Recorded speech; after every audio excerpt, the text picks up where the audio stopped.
Hello, my name is Eugene. I'm from Belarus. As you see, I'm in my party attire. I'm going to hit the streets and do some Marxist analysis on the go for you. It's Marxist analysis on the go. So I watched this movie recently. It's called Blade Runner. It's the new one, and this is the most Marxist movie ever. And I wanted to make a quick review on the go of the movie Marxist analysis on the go. So the movie establishes that there are like replicants, and those are robots, and they're like basically workers because they do all the terrible shit, like terrible jobs, and like travel around fucking space to fight shit. I don't know whom, but they fight shit, and they like fight in wars, and like literally like fucking second-class citizens, you know. And the main character is also one of them, and he hunts them down. So he's like a class traitor, you know. And basically, what happens then is that he slowly realizes that, oh shit, I may be the chosen one. I may be actually the one who's like born from two replicants have like sexy sex time, and I'm actually the special one, you know. I'm like the Neo. Oh, you can't see me. Oh, I'm like the Neo, and I'm like the chosen one. I have a soul, and they like don't even talk too much about the soul thing, but like, oh, I have a soul, and I'm like important. And then like they establish that there is this guy who makes them, and he's like an egomaniac, like megalomaniac even, and he's like all into himself, and he's like the god, and he wants to make robots replicate, and so they're searching for this child born from replicants. They try to figure out how to make the fucking replicants fuck and have children, which is an interesting concept, that robots are fucking born from robots. Give me a quick second, I need to fucking rest for a bit. I'll just sit down, okay?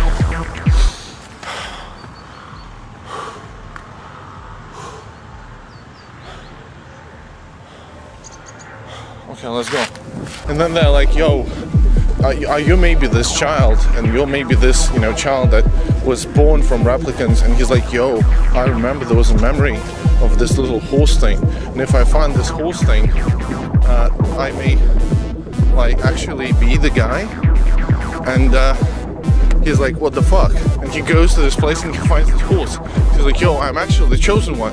And I'm sorry, yeah, spoiler alert, it's actually, he's not actually the chosen one. He finds like his father, who's actually like Indiana Jones.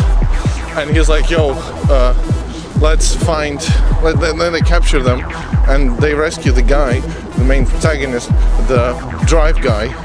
I forgot to tell, he's the guy from the drive. And they're like, yo, you're not actually the chosen one, it's a girl that you met, she like makes dreams and shit. And he's like, oh shit, and this is an important Marxist moment. Like, he realizes that he's not the chosen one, because he accepted he is mortal, he doesn't have a soul, and he like realizes that idealism is shit, and he should embrace like basically materialism. And the people in the resistance are talking about revolution, clearly like revolutionary shit. And this could be interpreted as either he is actually accepting his soulless, that he's soulless and he is actually a mere replicant, but he still chooses to fight for the cause because it's important.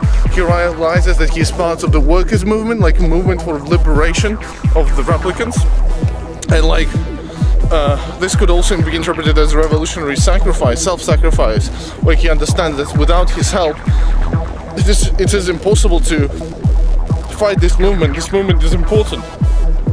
And basically he accepts his role as a martyr of a revolution, and as a mere replicant that doesn't have a soul.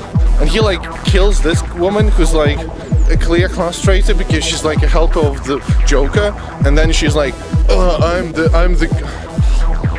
the good one, I am a good angel or something, and like she dies. And there is a scene where like he sank her like in the water, and she like looks at him, and it's like a replica, it's like a mirror, you know, the water is like a mirror, because on one side he's like class woke, and she's like not. She's like sleep, and yeah, And yeah, like Sony are a bunch of fucking idiots. They like make this movie, and there is like advertisement of Sony around this like dystopian world with them like being advertised there. Are they fucking serious? They want to be the evil corporations. Oh well, they are. And so this is like a message to us, like, yo, shit, the world will be like a corporate hellhole, and we need to go with a revolution because this society doesn't like can function anymore. And like he has this girlfriend program. It's like a woman in the fucking electric box, and he loves her, and then he realizes that she's like a machine, and she's even programmed to give him the name Joe. And like, oh my fucking god, nothing is real, but the only thing that's real is fucking class, and he accepts materialism. Like he accepts that the only thing that's real is like materialism and shit. Materialism. So literally this movie is literally fucking about accepting your mortality, accepting that you are me a worker, you're not fucking special in any way whatsoever, and you're like, why is it so zoomed oh, I'm sorry. And it's like that you're like a mere normal dude, and you'll like have to fight for revolution, because without your contribution towards revolution, the class cocks will rule everything, and they will fucking have like some, I don't know, emotions towards the fucking capitalists that all deserve to die. And yeah, that's basically it. And like, leave a like, subscribe to my channel East in Marshlands, and like to get Tru-Dank, give him a thumbs up, give him a sub, give him a like a bell, and then I see people, we do podcasts and it's not this quality, an outro.